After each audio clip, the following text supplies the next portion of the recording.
जी, अस्सलाम वालेकुम।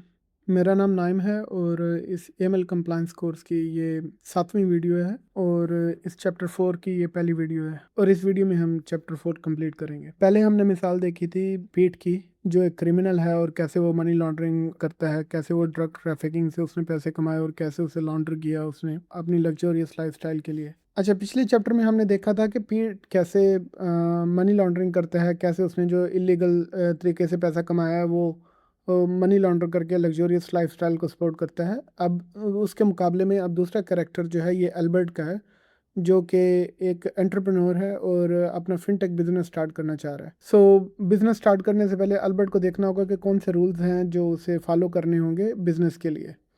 तो इसमें हम डिस्कस करेंगे अल्बर्ट के पॉइंट ऑफ व्यू से एफएटीएफ की रिकमेंडेशन, रिस्क बेस्ड अप्रोच और क्यों एएमएल कंप्लायंस जो है वो एग्जिस्ट करती है। पीट इस टाइम अपना ड्रीम लाइफ जी रहा है और उस वक़्त सोसाइटी को वो प्राइस जो है वो पे करनी पड़ रही है।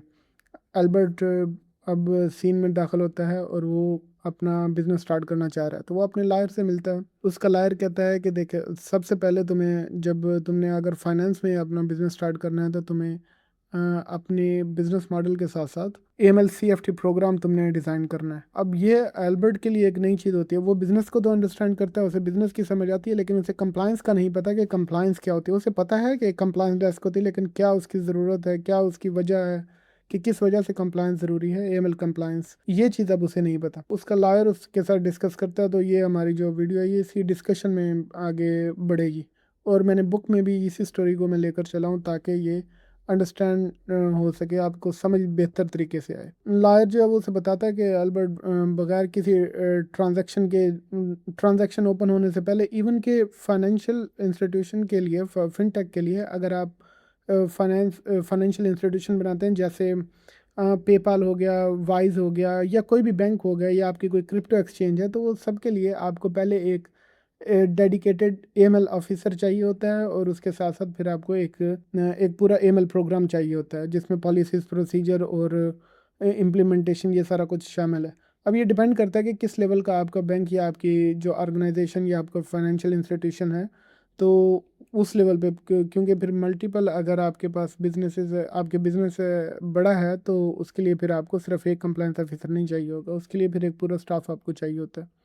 तो ये डिपेंड करता है कि आपकी जो ऑर्गेनाइजेशन है वो कितनी बड़ी है। तो खैर, अल्बर्ट कहता है कि मुझे इस चीज़ की क्या ज़रूरत है, क्योंकि मैं तो एक लेजिटिमेट बिजनेस रन कर रहा हूँ, मैं मनी लॉन्ड्रिंग तो नहीं कर रहा, तो एंटी मनी लॉन्ड्रिंग के रूल्स एंड रेगुलेशन को फॉलो मैं क्यों करूँ। तो उसका लॉयर उसे बताता है कि तुम रियल कस्टमर के साथ डील करोगे और कंट्रोल अगर तुम्हारे पास नहीं होगा, अगर तुम AML कंट्रोल नहीं करोगे, तो लोग मनी लॉन्ड्रिंग करेंगे या टेररिस्ट फाइनेंसिंग के लिए तुम्हारे सिस्टम यूज़ करेंगे। अगर तुम्हारा सिस्टम या तुम्हारी कंपनी यूज़ होगी, तो उसके लिए लायबल तुम होगे, तुम्हारी कंपनी होगी, और उसका जो नुकसान है वो तुम्हारा लाइसेंस कैंसिल हो सकता है, उसके अलावा फाइन्स हो सकते हैं, या फिर तुम्हें बजाते खुद इम्प्रिजनमेंट भी हो सकती है। तो अब ये चीज़ फिर उसे, उसका लायर उसे बताता है सारी चीज़ें कि AML-CFT क्या है। अब AML एंटी मनी लॉन्ड्रिंग, जैसे हमने मनी लॉन्ड्रिंग में देखा था जिसमें इलीगल फंड्स को डिस्गाइज किया जाता है और शो किया जाता है कि वो लीगल ज़राए से कमाए गए हों। सेम उसी तरह AML जो है ये लॉज, रूल्स एंड रेगुलेशंस और प्रोसीजर्स का एक फ्रेमवर्क है जो मनी लॉन्ड्रिंग को डिटेक्ट करने और उसे प्रिवेंट करने के लिए बनाया जाता है किसी भी इंस्टीट्यूशन में। इसे AML कहते हैं। CFT या काउंटर टेररिज्म ऑफ फाइनेंसिंग या काउंटर टेररिस्ट फाइनेंसिंग, एक ऐसे रूल्स एंड रेगुलेशन को कहा जाता है जो टेररिस्ट फाइनेंसिंग को प्रिवेंट करने के लिए या टेररिस्ट फाइनेंसिंग को रोकने के लिए किसी भी इंस्टीट्यूशन में जो रूल्स एंड रेगुलेशन या फ्रेमवर्क बनाया जाता है उसे CFT कहते हैं। अच्छा, एक और चीज़ जो इसमें समझने की है कि मनी लॉन्ड्रिंग और टेररिस्ट फाइनेंसिंग ये डिफरेंट हैं, आल्दो इनका नाम जो है, अगर आप AML में आप देखेंगे तो इनका नाम हमें नॉर्मली जो है वो सेम तरह इकट्ठे यूज़ होता है, जैसे AML-CFT। उसकी वजह यह है कि FATF में पहले मनी लॉन्ड्रिंग पे फोकस था और पोस्ट 9/11 उस पे उसमें टेररिस्ट फाइनेंसिंग को भी शामिल किया गया। तो अब कंट्रीज़ को ना सिर्फ मनी लॉन्ड्रिंग की प्रिवेंशन करनी पड़ती है, बल्कि उन्हें टेररिस्ट फाइनेंसिंग की प्रिवेंशन भी करनी पड़ती है, क्योंकि ये रियल थ्रेट है इस दुनिया में। मनी लॉन्ड्रिंग, अब ये डिफरेंट कैसे है, मनी लॉन्ड्रिंग का जो सोर्स है वो हमेशा इलीगल होगा, इसीलिए मनी लॉन्ड्रिंग होगी, क्योंकि इलीगल सोर्स को लीगल दिखाना है। मनी लॉन्ड्रिंग में जो क्रिमिनल्स हैं वो डर्टी मनी को एंटर करते हैं सिस्टम में और उसका ओरिजिन छुपाने की कोशिश करते हैं। जैसे कि पीट की हमने एग्जांपल देखी कि पीट एक ड्रग की मनी थी वो जो लेकर आना चाह रहा था। अच्छा, दूसरी तरफ टेररिस्ट फाइनेंसिंग जो है, टेररिस्ट फाइनेंसिंग का सोर्स लीगल भी हो सकता है। फॉर एग्जांपल, अगर कोई बंदा किसी काज को, किसी टेररिस्ट ऑर्गेनाइजेशन को सपोर्ट कर रहा है और वो फिजिकली वहाँ पे नहीं पार्टिसिपेट कर रहा उस ऑर्गेनाइजेशन के साथ, और वो उन्हें उस काज को सपोर्ट करते हुए उसे फाइनेंस देता है और वो खुद सैलरीड पर्सन है, तो वो जो उसका सोर्स होगा वो लीगल है, लेकिन जो उसका डेस्टिनेशन है वो इलीगल है। तो टेररिस्ट फाइनेंसिंग में जो डेस्टिनेशन है या इंटेंशन या क्राइम की है वो उसे इलीगल बनाती है।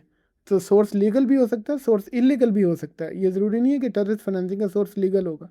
टेररिस्ट फाइनेंसिंग का सोर्स इलीगल भी हो सकता है कि अगर कोई ड्रग ट्रैफिकिंग कर रहा है या ह्यूमन ट्रैफिकिंग कर रहा है और वो टेररिस्ट ऑर्गेनाइजेशन को भी फंड कर रहा है, तो ये एक पॉसिबिलिटी है कि यहाँ पे फिर मनी लॉन्ड्रिंग और टेररिस्ट फाइनेंसिंग इकट्ठे हो रही होगी।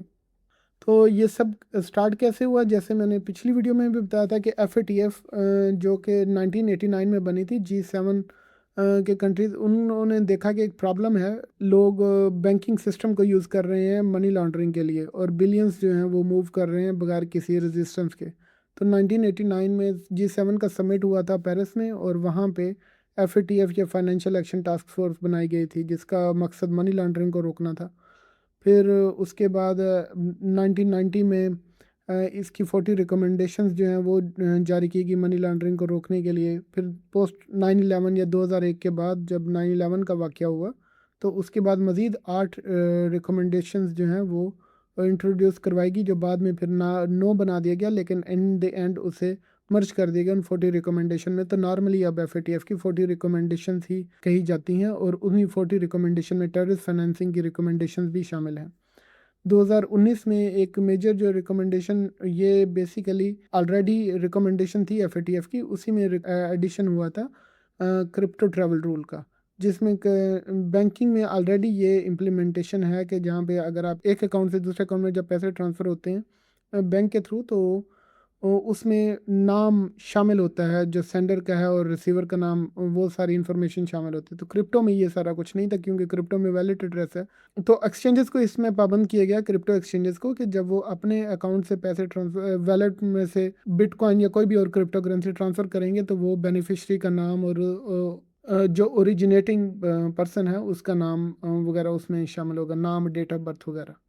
तो अब एक और चीज़ जो अल्बर्ट नोटिस करता है कि FATF जो है ये एक ट्रेडिशनल रेगुलेटर नहीं है। ये अरेस्ट नहीं करता लोगों को, जैसे नॉर्मल जो हमारे ज़हन में होता है कि कोई रेगुलेटर है या कोई अथॉरिटी है तो वो अरेस्ट करेगी, फ़ाइन करेगी किसी को। तो ये उस तरह ये एक ट्रेडिशनल रेगुलेटर नहीं है।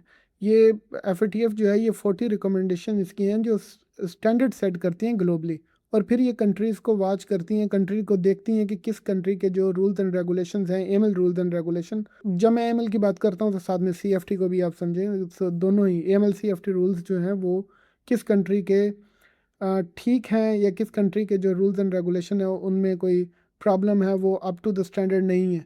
तो ये एक ग्लोबल वॉच डॉग है जो स्टैंडर्ड सेट करता है, और अगर वो स्टैंडर्ड जो सेट नहीं होंगे तो ये नेम एंड शेम करता है कंट्रीज़ को, बजाय इसके कि पनिश करने के या खुद बजाते खुद ये फ़ाइन नहीं करता। लेकिन क्योंकि जब ये नेम एंड शेम करता है तो बाकी कंट्रीज़ उन कंट्रीज़ के साथ जिन्हें FATF नेम एंड शेम करेगा, जैसे ग्रे लिस्ट में डालना या ब्लैक लिस्ट में, तो बाकी कंट्रीज़ उस कंट्री के साथ या उस कंट्री के इंस्टीट्यूशन के साथ डील नहीं करेंगे या enhance due diligence measure apply करेंगे।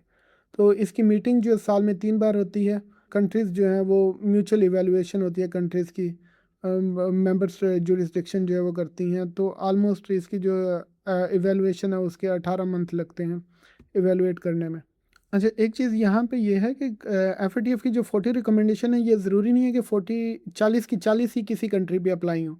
ये पॉसिबल है कि कुछ रिकमेंडेशन उस कंट्री पे अप्लाई नहीं होंगी। फॉर एग्जांपल, जैसे हमने ट्रैवल रूल का भी जिक्र किया, क्रिप्टो ट्रैवल रूल का, तो अगर किसी कंट्री में, जैसे पाकिस्तान में अभी क्रिप्टो लीगल नहीं है, तो पाकिस्तान में वो जो क्रिप्टो ट्रैवल रूल की जो रिकमेंडेशन है वो अप्लाई नहीं होती। तो ये कंट्रीज़ के ऊपर डिपेंड करता है कि वो कंट्रीज़ की जो अप्रोच है वो उनके जो लोकल रूल्स एंड रेगुलेशन है या लोकल जो उनका फ्रेमवर्क है उसमें वो रिकमेंडेशन अप्लाई होती है या नहीं होती। लेकिन जनरली जो है FATF ये एक्सपेक्ट करता है कि कंट्रीज टेररिस्ट फाइनेंसिंग की प्रिवेंशन की पॉलिसीज़ बनाएंगी, मनी लॉन्ड्रिंग को रोकने की पॉलिसीज़ बनाएंगे, प्रिवेंशन मेजर्स होंगे, ट्रांसपेरेंसी होगी, बेनिफिशियल ओनरशिप, ये हम रिकमेंडेशन जो हैं ये आगे डिटेल से डिस्कस करेंगे। कॉम्पिटेंट अथॉरिटी के पास पावर होगी जिसमें एफआईयूज़ का क्याम वगैरह है, और उसके साथ साथ इंटरनेशनल कोऑपरेशन होगा। अच्छा, सबसे पहली जो रिकमेंडेशन है ये रिस्क बेस्ड अप्रोच है। इसमें एफएटीएफ एक्सपेक्ट करता है कि कंट्रीज़ जो हैं वो रिस्क बेस्ड अप्रोच अपनाएंगी अपने कंट्रीज़ में। अब रिस्क बेस्ड अप्रोच में ये होता है कि कोई भी कस्टमर जो है, चाहे वो इंडिविजुअल हो या वो कंपनी हो, उसका रिस्क डिफरेंट होता है। सेम इसी तरह डिफरेंट सेक्टर में जो रिस्क है वो डिफरेंट होगा। फॉर एग्जांपल, अगर कोई कंपनी जो है वो गैम्बलिंग में डील कर रही है, तो उसका रिस्क जो है उस कंपनी की निस्बत जो एजुकेशन डिपार्टमेंट में या एजुकेशन इंडस्ट्री में डील कर रही है उससे मुख्तलिफ होगा। इसी तरह एक कस्टमर जो है वो एक सैलरीड पर्सन है, उसका रिस्क जो है उस बंदे की निस्बत जो कि क्रिप्टो में ट्रेड कर रहा है, उन दोनों का रिस्क डिफरेंट होगा, क्योंकि क्रिप्टो में जो ट्रेड कर रहा है उसकी ट्रांजैक्शन इरेगुलर होंगी, तो मनी लॉन्ड्रिंग के चांसेस ज़्यादा होंगे। जबकि एक सैलरीड पर्सन जो है उसकी रेगुलर इनकम आ रही है, उसके अलावा कोई बहुत कम उस ट्रांजैक्शन उसके अकाउंट में होगी, तो इन दोनों का जो रिस्क है ये डिफरेंट होता है। जो रिस्क डिटरमिन किया जाता है इसके डिफरेंट क्राइटेरिया हैं। फॉर एग्जांपल, कस्टमर की एज, कस्टमर का सोर्स ऑफ फंड क्या है। अच्छा, ये हम आगे कस्टमर ड्यू डिलिजेंस में भी डिस्कस करेंगे, लेकिन यहाँ पे मैं आपको ब्रीफली बता देता हूँ क्योंकि हम रिस्क अप्रोच को डिस्कस कर रहे हैं। तो कस्टमर की इसमें रिस्क बेस्ड अप्रोच में अगर जनरल आपके पास है, आपके इंस्टीट्यूशन में एक इंडिविजुअल कस्टमर आया, तो उसमें आप कस्टमर की एज देखते हैं। ये एक नॉर्मल क्राइटेरिया है, क्योंकि नॉर्मल जनरली तो एज को इतना बड़ा क्राइटेरिया नहीं बनाया जाता, लेकिन आप मिनिमम एज कस्टमर की नॉर्मल इंस्टीट्यूशन में 18 साल होती है। अब कुछ इंस्टीट्यूशंस जो हैं या कुछ फाइनेंशियल इंस्टीट्यूशन वो चिल्ड्रन अकाउंट भी खोलते हैं, तो वो 18 साल से कम भी हो सकती है, तो इसलिए डिपेंड करता है। तो 18 साल से कम की एज जो नॉर्मली है वो प्रोहिबिटेड होती है। इसी तरह मैक्सिमम एज भी होती है। तो अगर किसी बंदे की एज 60 से ज़्यादा है तो वहाँ पे रिस्क इंक्रीज़ हो जाएगा, या 70 से ज़्यादा है तो क्योंकि वहाँ पे फ्रॉड का रिस्क बढ़ जाता है। तो एक तो एज हो गई, दूसरा उस कस्टमर की नेशनैलिटी क्या है। अगर एक इंटरनेशनल इंस्टीट्यूशन है, फॉर एग्जांपल अब जैसे पेपाल है, पेपाल एक इंटरनेशनल इंस्टीट्यूशन है, तो वहाँ पे वो कंट्री अपने कस्टमर को उनकी कंट्री और नेशनैलिटी के बेस पे भी रिस्क असेसमेंट उनकी करता है। तो अब ये लिस्ट होती है, इसमें लो रिस्क कंट्रीज़ होती हैं जिसमें नॉर्मल ईयू, कनाडा या western countries majority of them है, और उसके बाद फिर मीडियम रिस्क है, फिर हाई रिस्क है, और फिर कुछ प्रोहिबिटेड कंट्रीज़ हैं। ये हर जुरिस्डिक्शन में ये लिस्ट डिफरेंट होती है। नॉर्मली क्या होता है, इसका क्राइटेरिया क्या है कि वो कंट्री जो है जो लो रिस्क में वो होती हैं जहाँ पे एमएल रूल्स एंड रेगुलेशन बहुत अच्छे हैं, बहुत स्ट्रांग है। उसके अलावा वो वहाँ पे करप्शन परसेप्शन इंडेक्स बहुत कम है, वो किसी टारगेटेड एंटिटी में नहीं है, किसी और कंट्री ने उनके ऊपर कोई रिस्ट्रिक्शन नहीं लगाई हुई। वहाँ पे बिजनेस की इन्वायरमेंट ज़्यादा है, ट्रांसपेरेंसी इंटरनेशनल रिपोर्ट के मुताबिक वो बेहतर है, उसका रिकॉर्ड बेहतर है। तो ये सारी चीज़ें वहाँ पे उसका इन रिस्क जो है उन कंट्रीज़ का डिक्रीज़ करती हैं। इसके साथ साथ जो फिर इसी के अपोजिट अगर किसी कंट्री में करप्शन परसेप्शन इंडेक्स उनका ज़्यादा है, या ट्रांसपेरेंसी इंटरनेशनल की रिपोर्ट की उसके खिलाफ है, या वो EU high risk third country में है, या एफएटीएफ की ग्रे लिस्ट में है, या ये मल्टीपल भी हो सकते हैं। किसी कंट्री कोई कंट्री जो है वो एफएटीएफ की ग्रे लिस्ट में भी है, और प्लस उसका करप्शन परसेप्शन इंडेक्स भी ज़्यादा है। इसी तरह की और भी लोकल लेवल पे मुख्तलिफ क्राइटेरिया होता है जिसे ये कंट्रीज़ फॉलो करती हैं। तो उनकी बेसिस पे आप कंट्री को प्रोहिबिटेड लिस्ट में, हाई रिस्क, मीडियम रिस्क या लो रिस्क में डाला जाता है। तो ये एक नेशनैलिटी एक फैक्टर हो गया। अब उसके साथ साथ फिर कस्टमर कहाँ पे रिजाइड कर रहा है उसकी रेजिडेंसी भी मैटर करती है।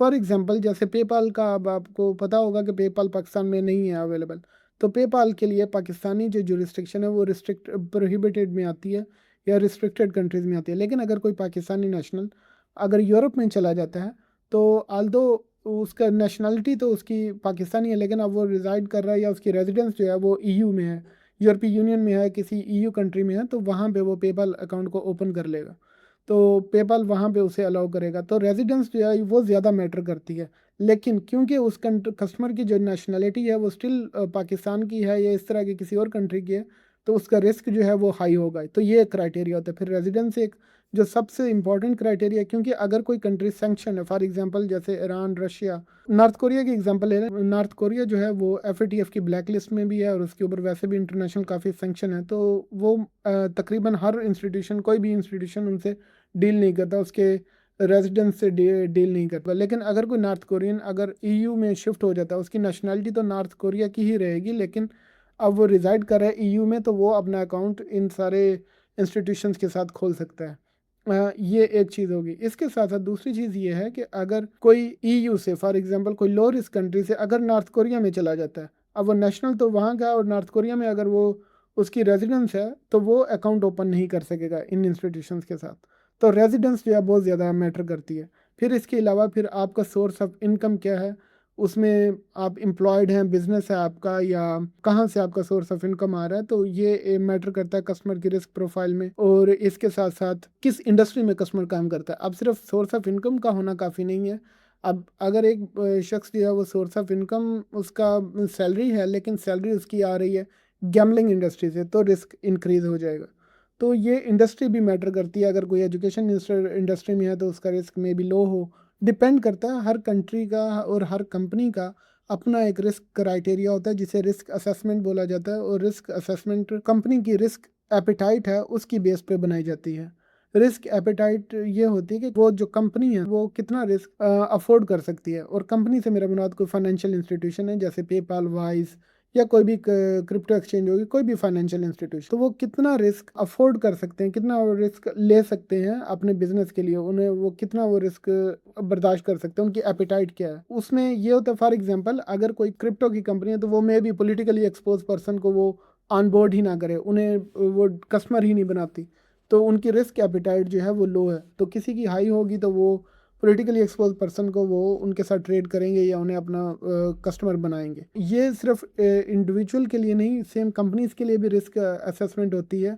उसमें फिर यूबीओज और डायरेक्टर भी साथ में शामिल होते हैं, उसका क्राइटेरिया थोड़ा बढ़ जाता है। फिर ये भी साथ में कि वो जो कंपनी है वो कहाँ पर रजिस्टर्ड है, उस कंपनी का बिजनेस मॉडल क्या है, उसका मेन सोर्स ऑफ फंड कहाँ से आ रहा है, और सोर्स ऑफ वेल्थ क्या है उस कंपनी का, कि वो फंडिंग कहाँ से हुई है, और वो जो अभी उन्होंने वेल्थ जनरेट की उस कंपनी ने, तो वो कहाँ से जनरेट हुई है।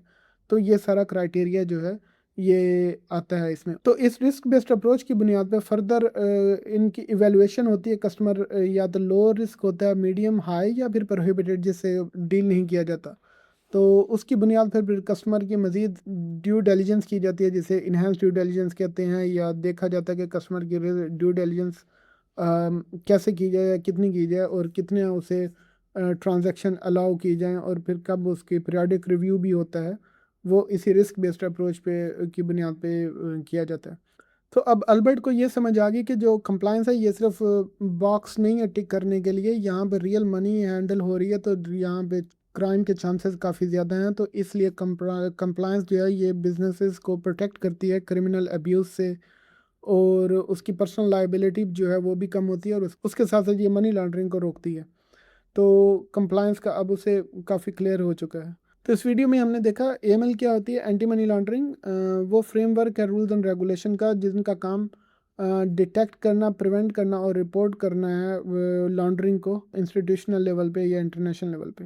काउंटर टेररिस्ट फाइनेंसिंग जो है ये एक सिमिलर मनी लॉन्ड्रिंग की तरह का एक फ्रेमवर्क होता है जो टेररिस्ट फाइनेंसिंग को फोकस करता है कि फाइनेंसिंग ऑफ टेररिज्म को रोका जाए, इसे सीएफटी कहते हैं। और फिर हमने देखा कि टेररिस्ट फाइनेंसिंग और मनी लॉन्ड्रिंग में क्या फ़र्क है। फिर फाइनेंशियल एक्शन टास्क फोर्स ये कब इस्टेब्लिश हुई और इसका क्या मकसद है, और फाइनेंशियल एक्शन टास्क फोर्स की 40 रिकमेंडेशन जो एक फ्रेमवर्क तय करती हैं। और साथ में हमने रिस्क बेस्ड अप्रोच देखी। आने वाली वीडियो में हम डिस्कस करेंगे कस्टमर ड्यू डिलिजेंस कैसे की जाती है, केवाईसी और केवाईबी क्या है, और इनहेंस ड्यू डिलिजेंस कैसे होती है। अगर आपको वीडियो पसंद आई है तो इसे लाइक करें, चैनल को सब्सक्राइब करें, और वीडियो को अपने दोस्तों के साथ शेयर करें। मेरा व्हाट्सएप कम्युनिटी हम बिल्ड कर रहे हैं एएमएल की, तो उसे ज्वाइन करें, उसका लिंक जो है डिस्क्रिप्शन में दिया गया है। बहुत शुक्रिया।